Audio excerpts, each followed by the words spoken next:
you all so much for coming out on such a wet night. As I was saying in Clare last week, and it was also the really, really wet nights in Clare, that on a night like that, each person is worth 10, because you've sacrificed walking through the rain and everything to come out. So in 1918-19, Ireland lost over 20,000 people to the worst influenza pandemic the world has known. And I'm estimating that about 800,000 people suffered this influenza, which is about the same amount as have actually caught COVID or have been COVID cases in Ireland now.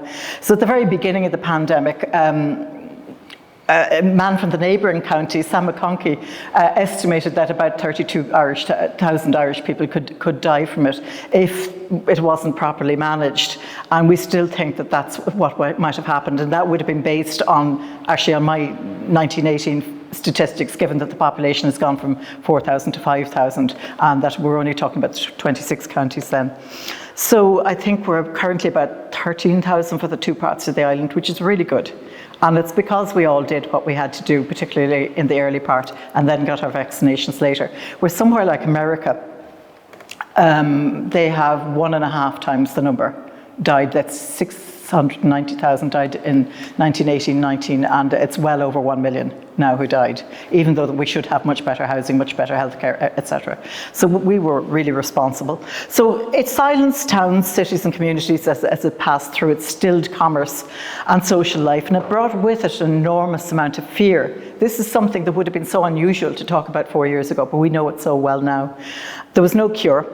And it punctured doctors' confidence in the new bacteriology coming from the findings of Lister and Pasteur and Koch. And that seemed to be having infectious disease on the run, because the rates were dropping quite quickly. It wasn't unusual to kill several members of one family. I think 10 is the record I have. And it was particularly scary because it often took young, strong adults, people we don't normally expect to die from a flu. And of course, people in the audience probably know well why it was called Spanish flu, but I'm always asked if not. It was because Spain wasn't involved in the World War, so they had no censorship. So when the young Spanish king, who was the ideal age that caught that flu, he was 32 years of age, Alfonso XIII got it, and 3,000 of his courtiers, and it was all over the newspapers. But there was censorship in the Irish and British newspapers and the Germans, etc., because they never wanted to weaken their hand in the war. And we know all too well, as a pandemic can do it, it inserted itself into every aspect of Irish life at a particularly crucial stage, as you've been working on for these the decade being now, what is it, how many years? 13 years or something like that? Happening time in Irish history. Rebellion in 1916, the promise of home rule seemed well and truly gone by 1918, and war. And then the conscription crisis emerged as we were heading inexorably towards independence. And it's really about this period when the conscription crisis is starting to happen and the flu is starting to happen, in that really curious synchronicity of history that I'm going to talk about now. Because the flu really gave a useful hand to the Sinn Féin network of professional and citizen propagandists who managed to adapt the disease as a political tool, sometimes just subliminally. They'll be saying, oh God, what happens if that flu comes around here, and what they've done to us. And then sometimes really quite deliberately, that it was active propaganda. Newspaper reports help us to identify 3 ways the independence movement harnessed the flu. One was when it killed cultural and, just so you can see it, political nationalists within communities. The other was when the treatment received by the Defence of the Realm Act, political prisoners suffering from flu in Belfast jail, and then the threat posed by flu to the leading members of Sinn Féin and the other anti-conscription campaigners who were interned in Great Britain under the alleged suspicion of a trumped-up German plot. And I'm going to really focus on that, but mention the other 2 first. So many of the internees had stood in the December 1918 general election, and this adds a further interest to their detention and their well-being, and particularly within their constituencies. And some sent speeches to be read at the pre-election rallies, often mentioning the conditions and the unjust nature, that they hadn't been tried or anything, they were just internees, and the health of the prisoners as well. So surveying the newspapers with nationalist sympathies shows that they carried alongside stories illustrating the government's ineptitude in dealing with the influenza crisis. Even the newspapers like the Kildare Observer, that were what we call castle papers, were saying, for goodness sake, what are the people in the Custom House doing about this? So their own are turning on them. There was also extensive obituaries and coverage of the funerals of Sinn Féin activists who died from the flu. And they used the opportunity provided by the epidemic to eulogise these victims, just people who died in the community from the flu, and to establish their credentials as what I call Fíor Gaels, or true Irish patriots. And a typical example was the death report and obituary of James Corrigan, a 27-year-old teacher from Burke County Offaly. He taught Irish.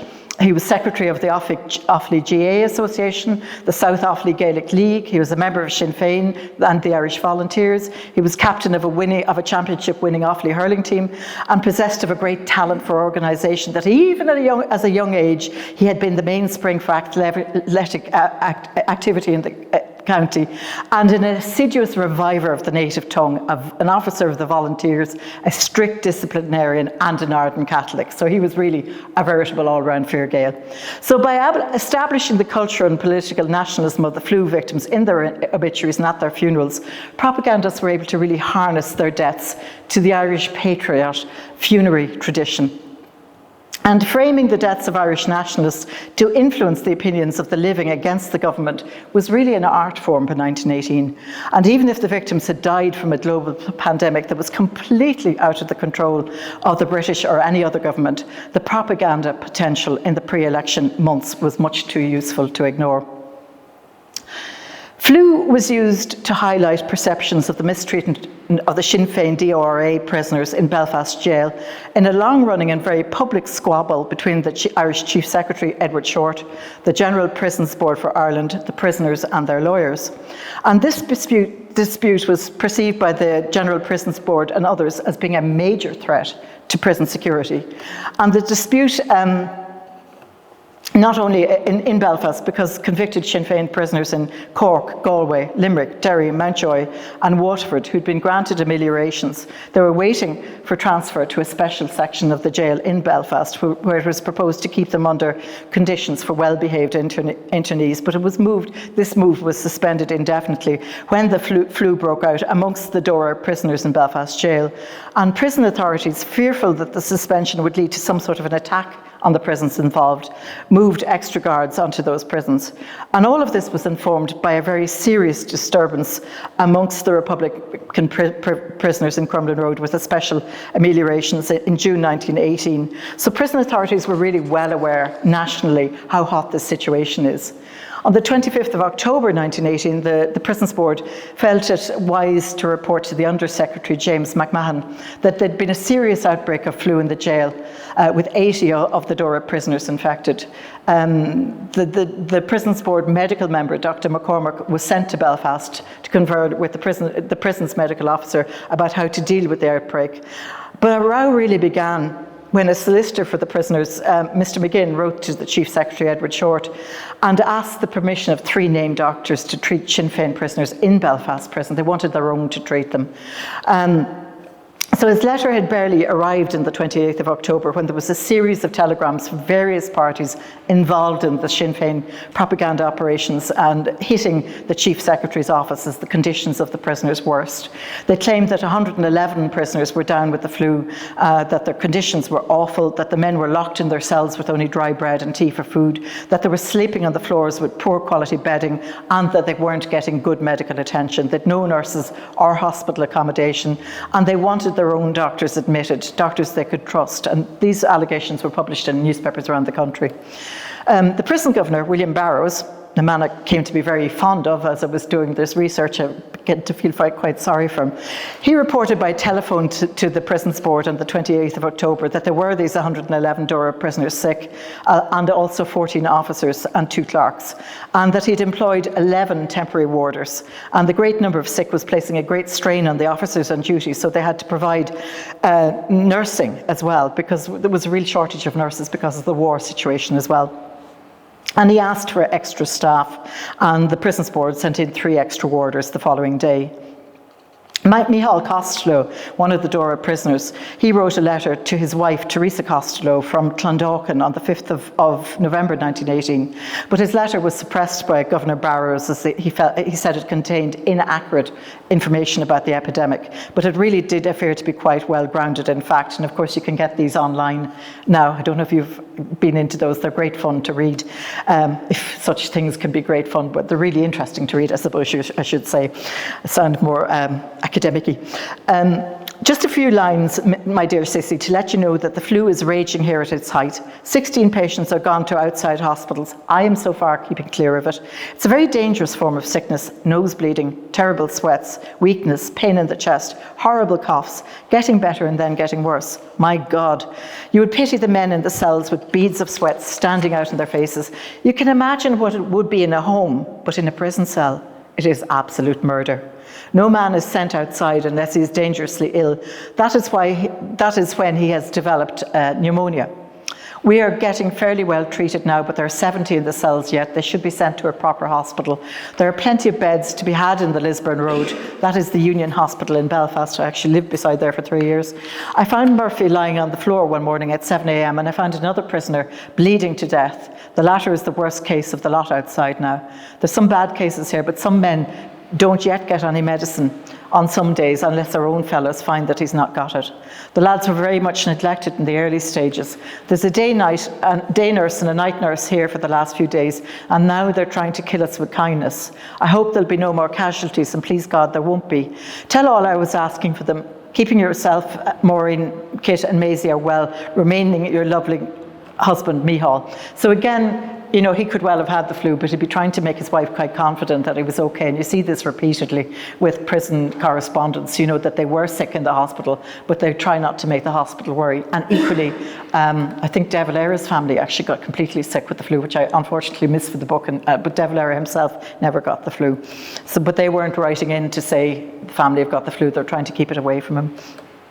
So the Sinn Féin prisoners conducted a series of protests in order to gain proper care for their colleagues who were sick with the flu. The General Prisons Board refused to permit the prisoners to receive private medical attention, instead directing the prison governor to improve the conditions under which the prisoners were kept.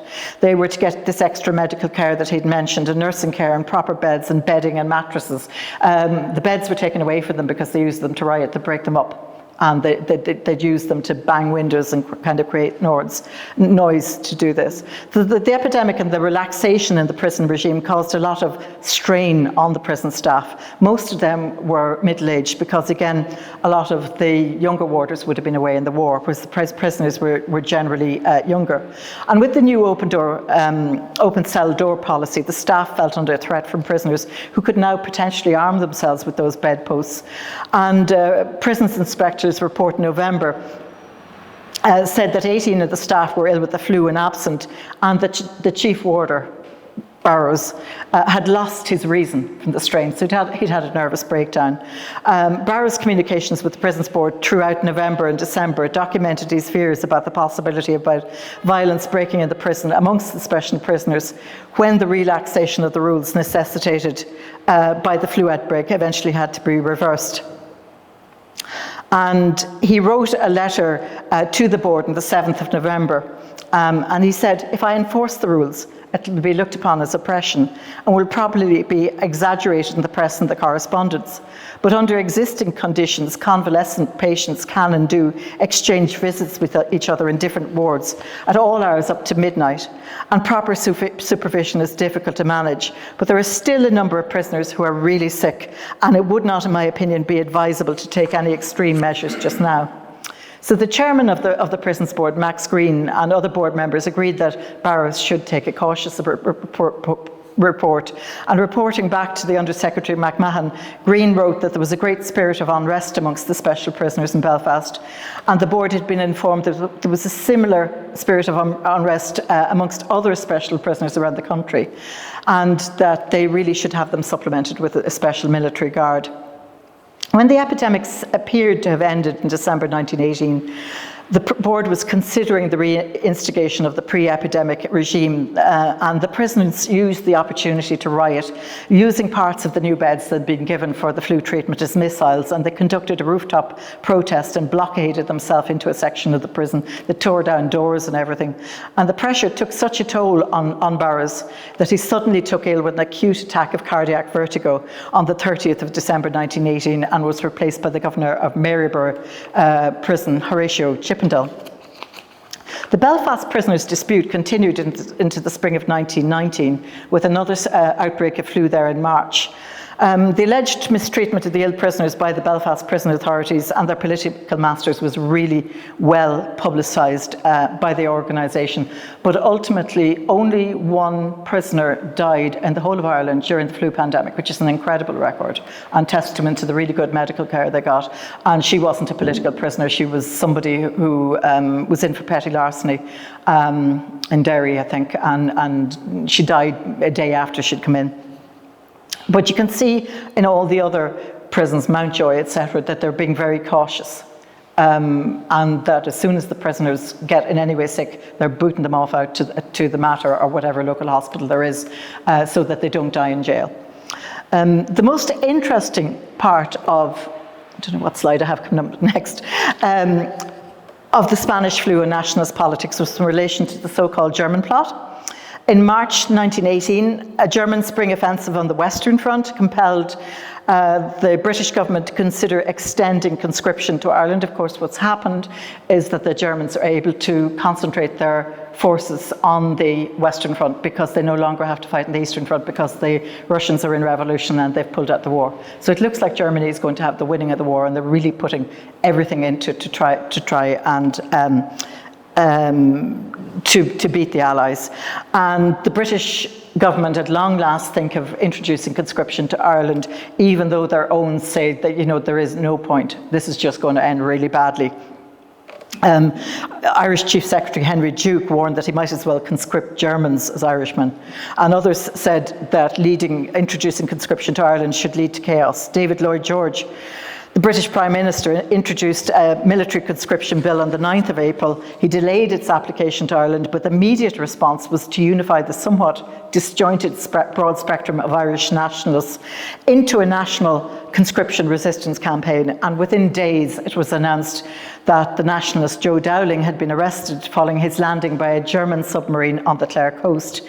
British intelligence started to investigate an alleged plot by the Germans to provide an expeditionary force to support another nationalist rising.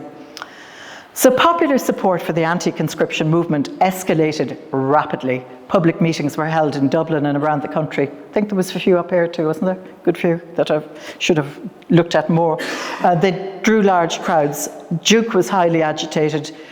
William Murphy notes, and Duke warns that the British cabinet that the Irish situation is critical. And on the foot of that advice, the regulations enacting DORA were amended on the 20th of April to allow, I've actually written down here interment, but it's internment, if individuals acted in a manner prejudicial to the public safety of the realm. Before that, they had to be tried. So on the 5th of May 1918, the government replaced Chief Secretary Duke and Lord Lieutenant Lord Wimborne with an Irish executive who were more prepared to play hardball with the Irish people. They wanted a team that would be more prepared to take harsh measures. And the anti-conscription campaigners were becoming increasingly popular.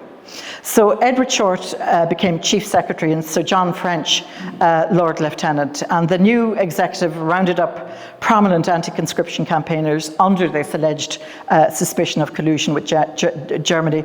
It's really hard to get the numbers on them defined. There's lots of, everybody has a slightly different list, and there's a lot of them coming and going.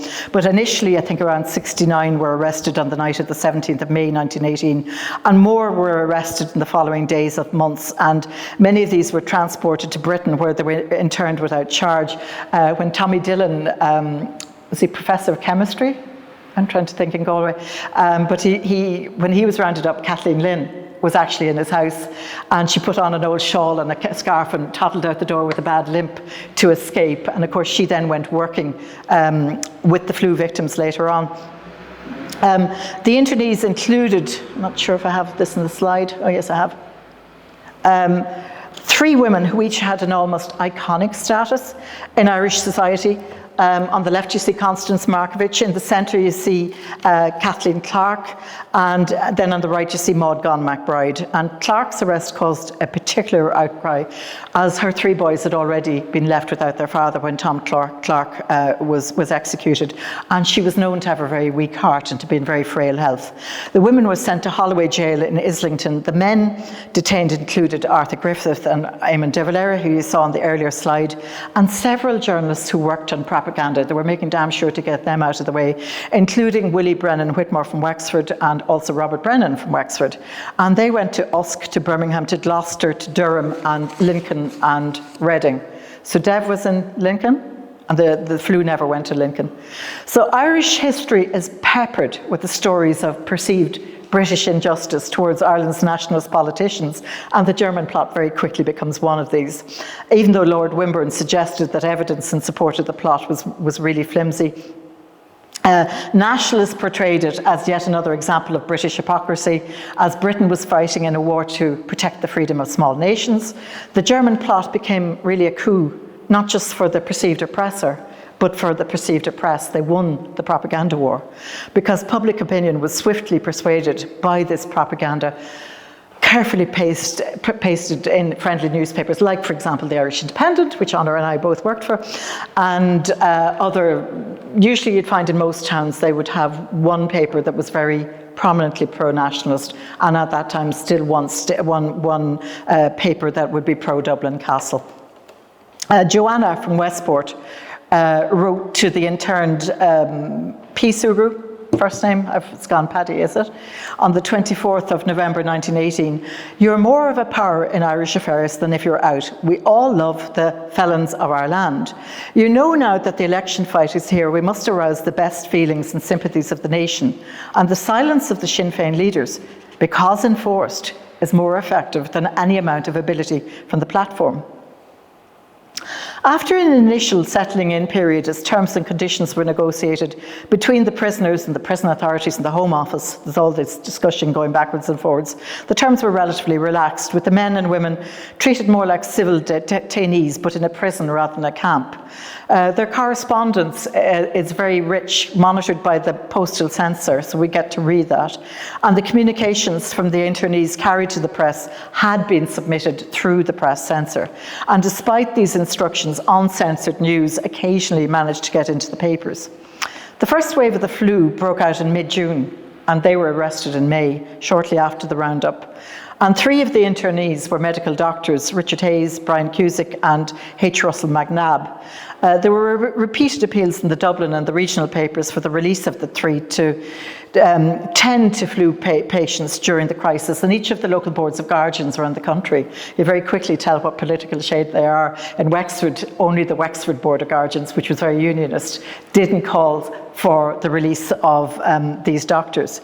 And there were also appeals for Kathleen Lynn, who had been evaded detention that time when she was visiting, actually it was Tommy and Geraldine Dillon, when Tommy Dillon was arrested, to be allowed to come off the run.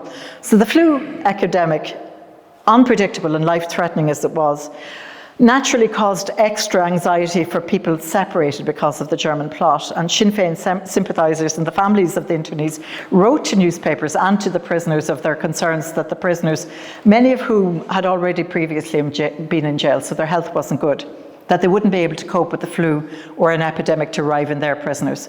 And equally, those inside fretted about the health of loved ones at home.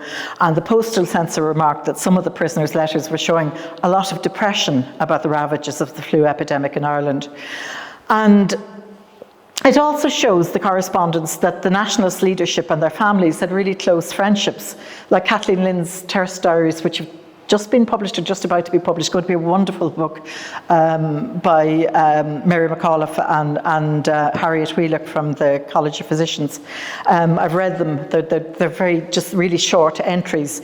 And she shows lots of frequent worries about Kathleen Clarke, who she refers to, I think, as Saoirse, and Maud Gonne and the Dillons. And ironically, Clark caught flu when she was actually released from Holloway because of her situation in February 1919, and she was treated by Lynn.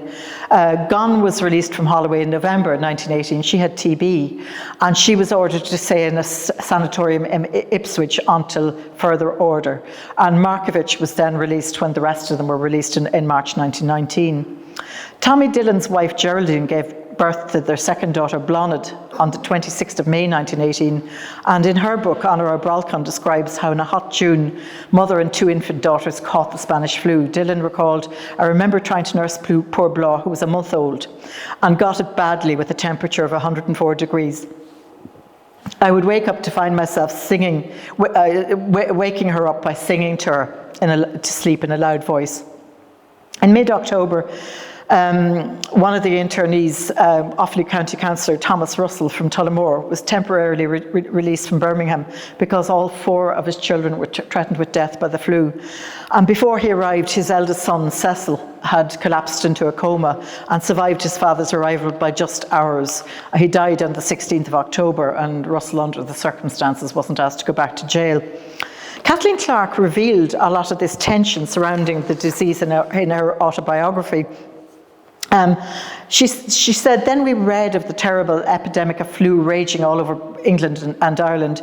In a letter from home, I got the news that some members of the family were already down with it.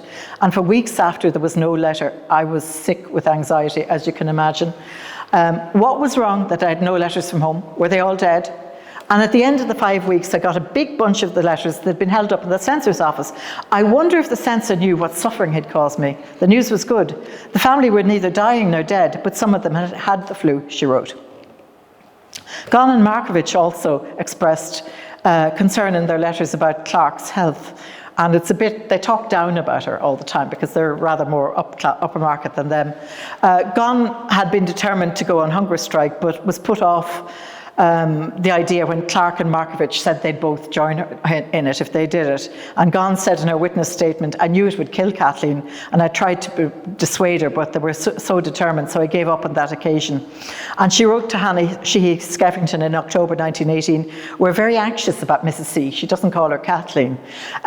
"No matter how strong her spirit is, it's clear that her health suffers gravely, and it's not surprising. As for Maud, I think lung trouble is always a treacherous malady and apt to recur when the condition of health is low." Both Gunn and Clark resented Markovich, expressing fears in their letters that might alarm their families back at home. Markovich is always pragmatic. She wrote to Jenny Wise Power that in Holloway the 3 were safer from flu inside than out, that there was no cause for alarm, that their cells had very large windows and very hot pipes, and that they'd been provided with quite decent winter clothes. They later discovered that they were in actually the VD ward, and this was why the conditions were actually quite good there. They went to grab a pile of much bigger towels, and the nurse screamed at them, "Don't touch that, they're for the other sort." So it wouldn't have done if they'd caught that in jail.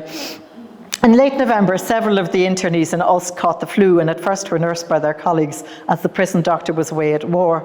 On the 1st of December, a resident doctor was provided, and by the following day, the invalids, the sick patients, were moved to hospital wards. On the 6th of December, a nurse was provided. On the 9th of December, this guy, Richard Coleman, died.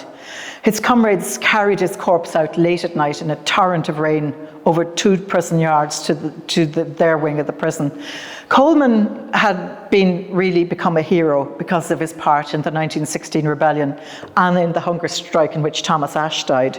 And he now became a martyr by dying for flu, and his timing couldn't have been better because the general election was being held on the 14th of December.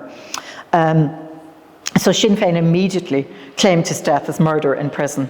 They moved so fast to capitalise on the present really handed to them by fate. And the pro-nationalist papers like the Irish Independent or whatever, I'm not sure I have the slide of that, yeah. gave columns and columns of coverage to the tragic circumstances of his death. A party advertisement on the front page of the leading daily newspaper, the Irish Independent, claimed that Coleman had joined the ranks of martyrs who died for Ireland, the last of a long list that began with Bailieborough and went down through Thomas Ashe and then finally to Richard Coleman, who died from flu. I'm not sure that ad is there. No, it's not. The postal censor noted that Coleman's death gave rise to hostile criticism in prison correspondence. Actually, is it there in that one? His brother outside in the time. His brother wasn't let in when he was dying. So they really made hay on that too. You know, that's particularly, I suppose, for the Irish way we have of liking to visit our dead when they're dying, and that maybe they didn't understand how important that was. So the postal censor noted that this death gave rise to hostile criticism in the correspondence, and they were again trying to exploit it as an instance of British humanity towards the detainees. J. O'Reilly to Mrs. O'Reilly on the 10th of the 12th, 1918 said, "Poor Dick Coleman, he's been hunted and persecuted more than any I know of, and he died in Usk prison the victim of the arch hypocrite that mouths about humanity and the rights of small nations. Oh God, how long must our people suffer? We sent him home to Ireland yesterday evening after being kept from Monday to convenience the coroner, who went through an obviously rehearsed farce called an inquest." And then from Mrs. Mellows, "I'm greatly upset to hear of poor Coleman's death and of his having gone to his long-earned rest. That most human of governments can torture him no longer. He's now joined that noble band of martyrs in heaven." So a lot of this correspondence openly blames the British authorities for Coleman's death, rather than attributing his death to a disease about which the British or nobody else could do anything about at the time.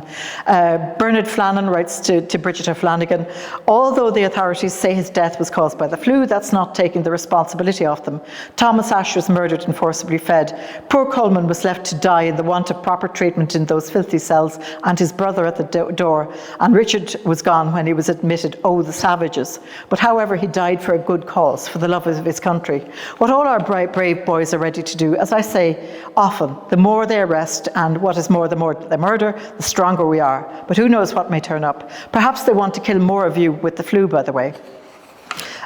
Stafford writes to Kathleen Clark in Holloway, "I expect you hear they finished Dick Coleman, RIP, in Usk jail last Monday. All Ireland mourns him today. He was murdered just as they murdered Thomas Ashe, only in a different manner." And De Valera had written to his wife Sinead the previous day, "Poor Dick Coleman has, I see, gone to join his comrades on the other side. They're going one by one, but I know no greater consolation they could have than their being granted their deaths are fresh embers to the flames that they lovingly tended during their life. Fingal, which is where Dick was from, has contributed more than its share. May God grant Ireland no ends of sun like brave, gentle Dick." Frank Gallagher, who was working for the interned Sinn Féin Director of Publicity, Robert Brennan, at the time, really evaluated Coleman's death from its use as propaganda. He said he was but 27 years of age, he was handsome. It was as if a goodly knight had fallen in a crusade. The people's tears came easily for him. The inquest disclosed the utter neglect of the sick in Usk prison. The disclosure horrified all who had men in prison. The morning after the inquest, canvassers sought out those who were still doubtful and put questions to him. How could any but the heartless stand aside now? All over Ireland that night, the D's, canvass tallies for doubtful, F for and A for against, the D's were being rubbed out. Coleman's body was brought back to Dublin on the 13th of December, arriving from Kingstown or Dunleary Port into Westland Row or Pearse Street Station, where his family and a crowd of 1,000 people waited, and the coffin was carried on the shoulders of the Irish Volunteers into St Andrew's Church, which is next door. I had the great privilege of filming that for a radio programme one day, so we had to go in and wait for the train station and try and get a crowd, to make noise and things like that, to try and recreate what had happened. So that evening, the final election rally was held in Dublin's O'Connell Street, with Sinn Féin banners and posters newly draped with black mourning ribbons. Frank Gallagher described the scene with each of the city constituencies represented by its own speakers in a wagonette, so they had 9 up and down the whole length of O'Connell Street. Down the whole length of the great thoroughfare, the 9 city meetings were held, and each flew a tricolour with a black cross on every one for Dick Coleman. Thousands wore the enamel badges with their candidate's photograph, now draped in black crepe. The mourning colours, of course, were for Coleman, but also resounding of the losses represented by the 1916 rebellion backdrop of O'Connell Street. And the leading players in the rally, as Gallagher points out, were a lot of the women of 1916. Mrs. Pearce was there, Mrs. Cant, and the others of the 1916 were there too, Gallagher says. And in her diaries, Kathleen Lynn refers to it as the most memorable day before the poll, a wonderful evening in O'Connell Street. Which was her partner, Madeleine French Mullen, and I got to stand in a break. The flags and the banners and the torches were a sight to see, a lovely moonlight night. On election day itself, the Evening Herald carried detailed instructions from the Sinn Féin headquarters at 6 Harcourt Street, telling a long list of groups, including Coleman's fellow employees at the New Ireland Assurance Company, the Irish Volunteers, Common Amon, the Irish Women's Franchise League, what role they were to play in the whole funeral procession. So that literally every street lined or marching it all the way out to Glasnevin. So there was 25,000 workers altogether from the Trades Council and this huge big rally that they did, and everybody had been instructed to attend the funeral in full force. And this level of stage management really shows that the organisation was really keen to exploit the opportunity of Coleman's funeral to make an impression on the government and on the electorate. He was going to have the classic Patriot funeral with the streets of the second city in the Union as a backdrop.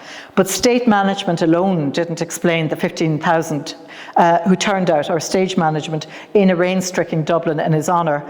Sean McConville argues the hearse was led through the streets by 60 volunteers and 50 priests, a long line of carriages, including the Lord Mayor O'Neill, and several hundred more volunteers in formation, and then all those people lining the streets all the way to Glasnevin as well. So that was in the papers on the day of the election, and then the day after, the funeral itself took place. So when the election results came in, Sinn Féin, of course, had that resounding victory in the election, winning 73 seats. In Dublin, they'd been expected to take 9 of the 11 seats, and they took 10. Desmond Fitzgerald took the 10th. He had flu as well. A tribute to the inexhaustible energy of his wife Mabel, who managed his campaign while Desmond was interned. O'Hegarty believed the vote was reactionary. He said the victory of Christmas 1918 was not a victory of conviction, but of emotion. It was a victory occasioned less by any sudden achievement by the majority of a belief in Ireland as a nation than by the sudden reaction against various acts of English tyranny. And whether Coleman's death and the way he was presented to the electorate as this kind of martyr for the cause was effective in increasing the vote for Sinn Féin is entirely open to speculation. Robert Brennan, Sinn Féin Director of Publicity and also Director of Elections until his internment in Gloucester 3 weeks before the election, claimed that he'd predicted the number of seats several weeks before and said that Coleman's death had really little impact on the floor, on the vote. And in a pamphlet published after the release of the prisoners in 1919, Sinn Féin claimed that Coleman's death was murder and that it had contributed to the election cause. At the end of February, more political prisoners, this time at Gloucester and Durham, were reported to be suffering from the flu. And at the beginning of March, 5 of 11 political prisoners in Durham jail were ill. I'm not sure what I have on the next slide. Okay. Oh, that's the ad there, you see? Brian Brewer at the top, then the Earl of Desmond, Shane O'Neill, Hugh O'Donnell, Owen Rowe, Bishop McMahon, Father Sheehy, Archbishop O'Hurley, John Murphy, I'll take that one, Wexford woman, Lord Edwards Fitzgerald, Wolfe Tome, Emmett, Pearce, Conley, Ashe, and finally Coleman, who dies from the flu. So this is the kind of way that they were spinning it. And this was an ad, Independent at the time, the front page, as Honor and I know, was all advertisements. So that was the best thing they could do, because it made the top left-hand corner, that ad, and they could have seen it really easily. So Arthur Griffith, in March, when 5 of the 11 political prisoners in Durham were ill, Arthur Griffith sent a message that the families of the men in Gloucester jail suffering from the flu shouldn't be alarmed. Frank Drohan had been one of those nursing the flu patients in Usk when Dick Coleman died, and he caught the flu himself in Gloucester. And he said, I remember the nurse coming around to check my temperature and my pulse, and I noticed her making an involuntary exclamation when she checked the temperature, and she was writing on the chart. And I said to the lads, beside me, I must be bad. I climbed up to have a look and saw that it was 104. And he says, I was kind of in a trance for about 3 days, but delirium, I suppose. Darrell Figgis was home on parole, told an Irish Independent reporter that many of the prisoners were indeed weak from that long confinement, and that the latest victims seemed to him to be the fittest of the lot, because often this flu actually hit people with really strong immune systems, a thing called a cytokine storm, that the body kind of overreacts when it's stronger. He said the prisoners were fed the same food as the convicts. Now, Figgis is well known for saying more than his prayers, so we don't know about that. And that their cells were like ice houses. But the situation was bad. Robert Brennan recalled a warder who was been afraid of catching the flu, told them that when it reached Gloucester, the people in the town were dying like flies. And to Brennan's surprise, the man who told them that, the warder who told them that, was dead from flu the next morning.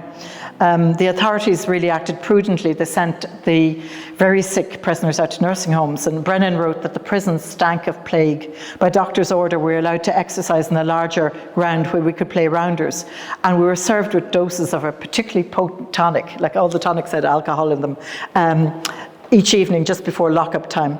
The flu sometimes gave a much needed opportunity for light relief. J.K. O'Reilly protested that the doctor had prescribed him whiskey instead of tonic because he was allergic to the tonic. And at Arthur Griffith's instigation, the internees refused to go back to their cells at bedtime until he got the prescribed medicine, the whiskey. And after a standoff with the chief warder, the governor was called, and he came in a monkey suit. He was in from a party somewhere, and he was a bit tipsy himself. And under pressure and repeated teasing from Griffith, he brought out a bottle of whiskey. And when the prisoners saw the whiskey, they realised it was Dunville's whiskey from Belfast, in a bottle that had been sent to Sean McEntee at Christmas, and he hadn't been given. So McEntee says, lads, that's mine, go get your mugs. And they drank the whole bottle. And he said it was a great night, as many of the internees were teetotalers, so that any of them who drank got a good drop of it. So some of the prisoners' families came to nurse them and found the conditions very inadequate, even though the authorities had moved them to Beaufort Buildings, a private nursing home in Gloucester. And again, Honor O'Bralcon tells of Geraldine Plunkett Dillon arriving at the nursing home where there was 20 men in one room and 8 in another, really closely packed. And Tommy, her husband, was one of the most seriously ill. And she said that this guy, Pierce McCann, had become violent with the fever, which wasn't an unusual side effect. He was hitting his head off a wall, and that was very common. Headaches were so bad that they'd just do anything to get rid of the pain. McCann came from wealthy farming stock in Tipperary, and he was newly elected MP for Tipperary East. He got pneumonia. This was really common because, of course, there was no antibiotics at the time. And he was isolated from the rest of the patients. And Robert Brennan, who had been released from Gloucester, told an Irish Independent reporter, most of us were really astonished that McCann's condition had grown worse. He was one of the strongest men in the prison. He excelled in the games of handball and rounders. But confinement told more upon him than the others because he was so used to outdoor life and exercise.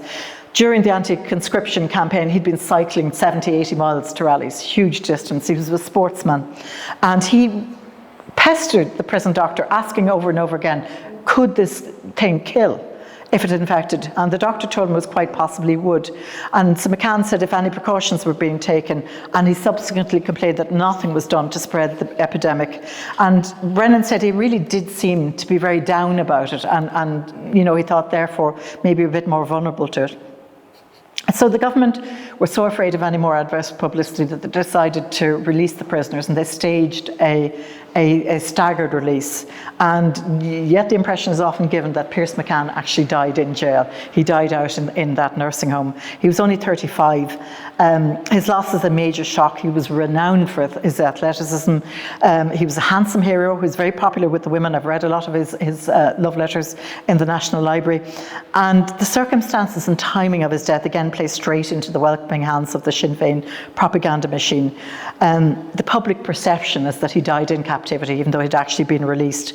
The funeral Sinn Féin orchestrated for McCann surpassed even the excesses of Coleman's. 10,000 people follow the hearse to the Pro Cathedral in Dublin, processed down to Houston or Kingsbridge station with the members of the New Dáil marching behind. His body was taken by train to Thurles for burial with the carriage he was in draped in an enormous Sinn Féin flag. The crowd stood in the platforms of the stations and slowed down going through the stations, and they'd pay homage to him. And priests and narrators then at the funeral laid the blame for the death of another gallant young Fine Gael at the hands of the government. Tipperary Star wrote, "Our latest hero martyr, whose sinless, stainless soul has freed itself and his great fearless spirit has gone forth amongst a nation's grief and sorrow, worthy indeed to be linked with Ash and Coleman." So again, it was really good timing. The Sinn Féin propagandists were able to really push home this message of unjust treatment of the British nationalists and to create the illusion, which they didn't try to hide, that he'd still been in jail when he died, which wasn't true. Post-flu malaise, there was a long flu syndrome, just like we have long COVID, may have affected the post-release performance of some of the internees. And again, Sinn Féin said this in the pamphlet, that a lot of them never went back into politics afterwards. I wonder too if the flu contributed to the collapse of Arthur Griffith's health. He caught flu, but against all the prevailing advice, he insisted on fighting it on his feet. Pádraig Colum wrote that Dennis McCullough was really startled by Griffith's appearance one morning. He roared, "You've got influenza." And "I can handle it," said Griffith. "How?" He said, "Quinine." "How much have you taken?" "The whole bottle, and you're only supposed to take 2 tablespoons at a time." So quinine is quite a strong toxin. If you take too much of it, it can turn you blind. It can make your eyes pop out. Sorry, not pop out, but your eyes will start to get protuberate, and that's what happened with his. So his veins were sticking up, and his eyes were sticking out, and he thought Griffith was as likely, McCullough, to collapse from the remedy as from the disease.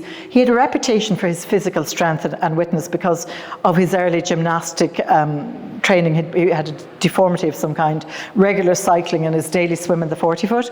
And he was insisting on fighting the flu on his feet to set an example.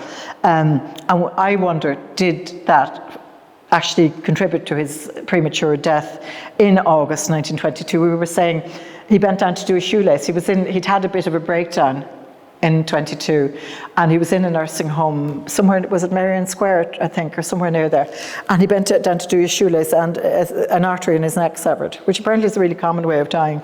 So the pandemic can cast quite long shadows, but I don't think his health was ever the same again. So historians writing about Irish politics until this time have tended, when Sean McConville and Willie Murphy's important books on political imprisonment came out, they would ignore the flu, but they did mention it in their work. And then I did more on it. Will was really generous, giving me lots of his PhD and other stuff that hadn't been published to include it in my book. But the elements of the political station most influenced by the flu epidemic, conscription, the German plot, and the 1918 election, combined, as P.S. O'Hegarty wrote, to throw more and more persuasion over in the country to Sinn Féin. Flu really proved the theory promoted by Sinn Féin that the conditions under which the prisoners were being kept was hazardous to their health. And Will Murphy described imprisonment as one of the fundamental ways in which nationalists identified themselves as rebels and shaped their resistance, and that imprisonment, he describes the term he uses, making the flesh bondage of their country. Flu amongst the internees and the political prisoners in British and Irish jails, at the very least, enhanced the opportunity to publicise that bondage and to play on public opinion at a really crucial time in Irish history. So thank you.